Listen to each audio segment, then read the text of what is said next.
غزہ پر حملہ کسی ملک پر حملہ نہیں ہے، یہ ایک فکر پر حملہ ہے، ایک نظریے پر حملہ ہے، یہ مسلمان پر حملہ ہے، اللہ کی وحدانیت پر یقین رکھنے والے پر حملہ ہے، امت مصطفیٰ صلی اللہ علیہ وآلہ وسلم پر حملہ ہے۔ سب سے پہلے تو ہمیں یہ سمجھنے کی ضرورت ہے، اس کی تکلیف محسوس کرنے کی ضرورت ہے کہ جب جسم کے کسی حصے پر تکلیف ہوتی ہے تو پورا جسم اس تکلیف کو محسوس کرتا ہے۔ اسی طرح امت مسلمہ کو غزہ کے مسلمانوں کی تکلیف کو اپنی تکلیف سمجھ کر محسوس کرنا ہوگا اور ہونا چاہیے۔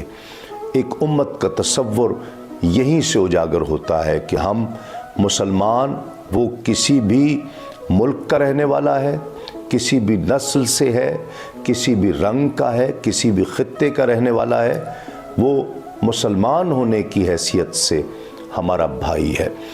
تو ایک تو یہ درد محسوس ہونا چاہیے ہے، اور ہم سلام پیش کرتے ہیں غزہ کے مسلمانوں کو، مسلمان بھائیوں کو، کہ وہ تمام امت مسلمہ کی جنگ لڑ رہے ہیں۔ بائیکاٹ بھی ایک آپشن ہے اور یہ ضرور کرنا چاہیے ان کی پروڈکٹس کا۔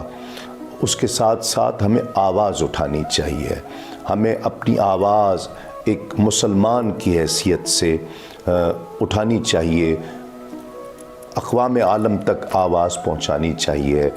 جتنے مسلمان، جس طرح اقبال نے کہا تھا، ایک ہو مسلم حرم کی پاسبانی کے لیے، تو ہمیں ایک ہونا ہوگا ایک مسلم قوم کی حیثیت سے۔